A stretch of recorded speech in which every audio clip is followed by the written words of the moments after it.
முருகருக்காக கடைபிடிக்க வேண்டிய முக்கியமான விரத முறைகள்ல இந்த பங்குனி உத்திரம் விரத முறையும் ஒன்று. பங்குனி உத்திரம் ஏப்ரல் மாதம் 11ஆம் தேதி வெள்ளிக்கிழமை அன்று தொடங்குது.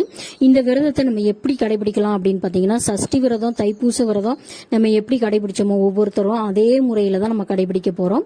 அதிகாலை பிரம்ம முகூர்த்தத்துல எந்திரிச்சு குளிச்சுட்டு வீடெல்லாம் சுத்தம் பண்ணிட்டு முருகருக்கு பூ அலங்காரம் வச்சு சந்தன குங்குமம் வச்சு நெய் தீபம் வெற்றிலை தீபம் ஏத்திட்டு அவருக்கு நிவேதனமா பால் பழம் கல்கண்டு இதெல்லாம் வச்சுட்டு அவர் முன்னாடி அமர்ந்து கந்தர் அலங்காரம், வேல்மாறல், கந்த சஷ்டி கவசம், ஓம் சரவண பவ அப்படின்ற மந்திரங்களை கேட்கலாம், எழுதலாம். நம்மளுக்கு என்ன வருதோ அதை செய்யலாம்.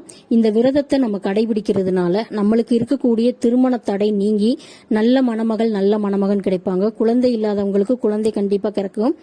வாழ்க்கையில எல்லாருக்கும் செல்வ நிலை உயரும். இந்த விரதத்தை எல்லாருமே கடைபிடிங்க. அருகில் இருக்கக்கூடிய முருகர் கோயில் அல்லது சிவன் கோயிலுக்கு போய் நம்ம அர்ச்சனை பண்ணிட்டு அன்றைய விரதத்தை நிறைவு